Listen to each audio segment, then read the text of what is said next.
Motivational کہانی کے معزز دوستوں السلام علیکم۔ شادی کی عیاشی دوستوں، میرے حقیقی والد کی وفات کے بعد نانا نے میری ماں کا عقد ثانی جس شخص سے کیا وہ ایک لالچی اور بے ضمیر شخص تھا۔ نانا جان کی زندگی تک اس کا سلوک ہم سب سے ٹھیک رہا، لیکن ان کے مرتے ہی اس آدمی نے جس کا نام مجیب خان تھا اپنی فطرت دکھانی شروع کر دی۔ مجیب ابا کی اپنی کوئی اولاد نہ تھی، لہٰذا ایسے میری ماں کے پہلے شوہر کے بچوں کو پالنا پڑا۔ میرے حقیقی والد ذاتی مکان اور کچھ اراضی چھوڑ گئے تھے، ہمارا خرچہ اسی جائیداد سے نکل آتا تھا۔ پھر بھی مجیب ابا ہم کو خوار کی نظر سے دیکھتے تھے۔ ہم 3 بہن بھائی تھے۔ جب حقیقی والد کی وفات ہوئی میں 2 برس کی اور دونوں بھائی مجھ سے کچھ بڑے تھے۔ میرے حقیقی والد کی زرعی اراضی کی پیداوار پر ابا کا گزارا تھا، تبھی وہ کوئی کام لگ کر نہ کرتے تھے۔ کچھ دن ادھر تو کبھی ادھر ہلکا پھلکا کام ڈھونڈ لیتے اور تھوڑے عرصے بعد کام چھوڑ کر گھر بیٹھ جاتے تھے۔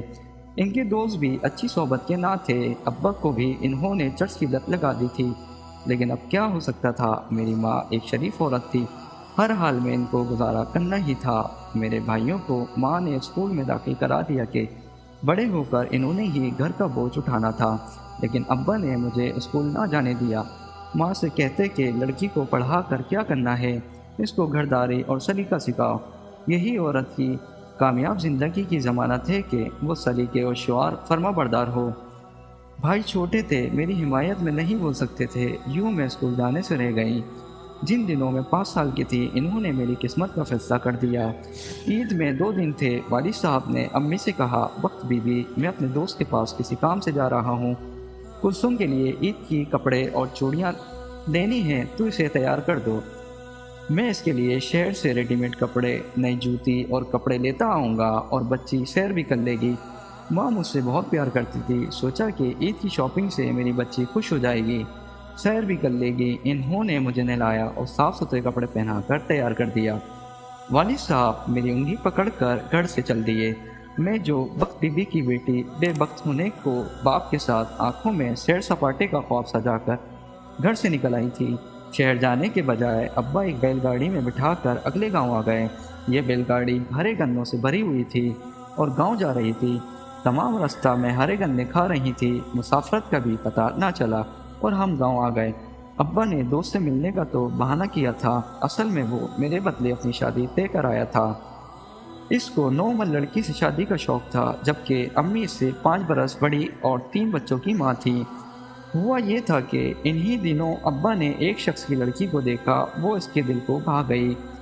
یہ والد کا پرانا واقف کار تھا۔ میرے باپ نے اس سے کہا کہ تو مجھے اپنی لڑکی کا رشتہ دے دے، بدلے میں تیرے بیٹے کو اپنی بیٹی کا رشتہ دے دوں گا۔ چنانچہ مجھے میرا باپ اس کے گاؤں لے گیا، وہاں اس نے اپنا نکاح اس شخص کی بیٹی سے پڑھوایا اور میرا نکاح اپنے نئے سالے سے کرا دیا۔ سب کے سامنے یہ فیصلہ کیا گیا کہ میری رخصتی بالغ ہونے پر کر دی جائے گی۔ میرے والد نے جس لڑکی سے نکاح کیا اس کی رخصتی بھی چند ماہ بعد ہونا قرار پائی تھی۔ اس وقت میں کمسن تھی کہ مجھے علم نہ تھا کہ میری قسمت کا فیصلہ کر دیا گیا ہے، بلکہ میں تو وہاں موجود لوگوں کی گود میں بیٹھ رہی تھی۔ گھر واپس آنے سے پہلے محلے والوں میں سے کسی نے یہ خبر میری ماں کو دے دی۔ ان کو یقین نہ آیا، مگر جب والد نے گھر پہنچ کر اس خبر کی تصدیق کر دی تو وہ ہکا بکا رہ گئیں۔ وہ تو ان پر اعتماد کرتی تھی اور سمجھتی تھی کہ میرا خاوند ہمیشہ میرا رہے گا، وہ تو کسی اور کا ہو چکا تھا۔ اس کی پیاری بیٹی کے بدلے میں اس کو سوکن مل رہی تھی۔ اس پر میری ماں بہت روئی۔ بیٹی والد سے پوچھا کہ میرا قصور تو بتاؤ، اگر میری سوتن لانی تھی تو میری ہی بیٹی کے بدلے میں کیوں لائے ہو؟ یہ باتیں میری سمجھدار ہونے پر میری والدہ نے مجھے بتائیں۔ جب میں گھر پہنچی تو خوشی سے ماں کی گود میں چلی گئیں۔ جس ہستی نے چند گھنٹوں پہلے مجھے خوشی خوشی تیار کیا تھا وہ اب مجھے لپٹا کر رو رہی تھی۔ دن رات کا رونا اب میری ماں کا مقدر بن گیا تھا۔ 6 ماہ گزرنے کے بعد میرا باپ اپنی بنتوا کو رخصت کروا کر لے آیا۔ وہ دل کی بری نہیں تھی، لڑکی سی تھی۔ وہ خود اس شادی سے خوش نہ تھی، بدلے کی رسم کی بھینٹ چڑھ گئی تھی۔ اس نے اپنے غم کی پناہ میری ماں کی ہستی میں تلاش کی، ہاتھ جوڑ کر امی کو منا لیا کہ مجھ سے ناراض مت ہو، میں تو خود مجبور تھی، مجھ کو تو زبردستی اس کے پلے باندھ دیا گیا ہے۔ 2 سال تک وہ میری ماں کے ساتھ ہی رہی۔ بچے کی پیدائش پر وہ نوزائیدہ سمت دنیا سے چل بسی۔ سوتن کی موت پر بھی میری ماں نے بہت آنسو بہائے۔ کیونکہ وہ ایک نیک دل لڑکی تھی اور میری ماں کو بہت سکھ مچاتی تھی، سارے گھر کا کام کرتی، امی کے کپڑے دھوتی، ان کے پیر تک دباتی تھی۔ سچ کہوں کہ ایسی نیک دل لڑکی میں نے کبھی نہ دیکھی تھی۔ جب میں سمجھدار ہو گئی تو سہیلیوں کے منہ سے اپنے خاوند کا نام سنا اور اپنے ان دیکھے جیون ساتھی کی پرستش کرنے لگی۔ میری سہیلیاں مجھے اس کے نام سے چڑھاتی تو میں آسمان کی وسعتوں میں پہنچ جاتی۔ ماں نے میرا جہیز بنانا شروع کر دیا تھا۔ میں 16 برس کی ہو گئی تو سسرال والوں نے رخصتی کا مطالبہ کر دیا۔ باپ نے ٹال مٹول سے کام لیا، کئی سال تک سسرال والے تقاضا کرتے رہے اور ابا انکار کرتے رہے۔ آخر وہ لوگ تنگ آ گئے، کہا کہ تم اپنی بیٹی کو رخصت کیوں نہیں کرتے جبکہ وہ اب بڑی ہو گئی ہے۔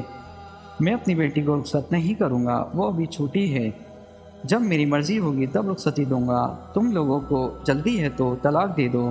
وہ بولے طلاق کی بات کیوں کرتے ہو جبکہ رشتہ بدلے کا تھا اور ہم نے اپنی بیٹی وعدے کے مطابق وقت پر رخصت کر کے تمہارے حوالے کر دی تھی، اب وہ میرے پاس تو نہیں ہے نا، اس کی عمر اتنی ہی تھی، موت حیات تو اللہ کے ہاتھ میں ہے، ہم نے تو زندہ رخصت کر کے دی تھی، اب اگر انتقال کر گئی ہے تو اس کا مطلب یہ نہیں کہ تم اپنی بیٹی کی رخصتی نہ دو۔ مگر ابا کے دل میں فتور آ چکا تھا، وہ اپنے وعدے سے منحرف ہو گئے، بولے کہ میں نے طلاق لینی ہے اور میں اس کے لیے عدالت تک جاؤں گا، تم سے جو ہو سکتا ہے کر لو۔ گاؤں کے لوگوں نے بھی سمجھایا کہ وہ شریف لوگ ہیں، تم بیٹی کا نکاح کر چکے ہو، اپنے وعدے سے مت پھرو۔ مگر والد نے موقف اختیار کیا کہ جب میری لڑکی 4-5 برس کی تھی تب نکاح ہوا تھا، حالانکہ اس عمر میں لڑکی کا نکاح نہیں ہوتا۔ اس کے بدلے والی جو میری گھر والی تھی وہ بھی مر گئی ہے، میرے پاس تو کچھ نہ رہا، اب اسی وجہ سے میں عدالت جاؤں گا۔ بہرحال ابا عدالت سے مجھے طلاق دلوانے میں کامیاب ہو گئے۔ کچھ عرصے بعد وہی کیا جو وہ چاہتا تھا، میرے بھائی عبدل کے نکاح کے بدلے کسی اور گھرانے میں بدلے کی رسم دہرا دی گئی اور میری بھابھی کے بھائی سے میرا نکاح کر دیا گیا۔ بھائی کی دلہن رخصت ہو کر گھر آ گئی، مگر اس دفعہ بھی میرے والد نے میری رخصتی نہ کی بلکہ سسرال والوں سے 1 سال کی مہلت مانگ لی۔ بھابھی کا بھائی جس سے میرا عقد ثانی ہوا تھا کسی لڑکی کے عشق میں گرفتار تھا، اس نے مجھ سے صرف اس لیے نکاح کیا تھا کہ اس کی بہن کی شادی وٹے سٹے کے بغیر نہیں ہو سکتی تھی۔ ابا کو جب اس امر کا علم ہوا کہ وہ مجھ سے شادی نہیں کرنا چاہتا تو اس کو بڑی خوشی ہوئی۔ اس نے ماں سے کہا یہ اچھا ہوا، اب میں اس لڑکی سے کہتا ہوں کہ حق مہر کی آدھی رقم دو، ہم تم سے کھلا لیتے ہیں۔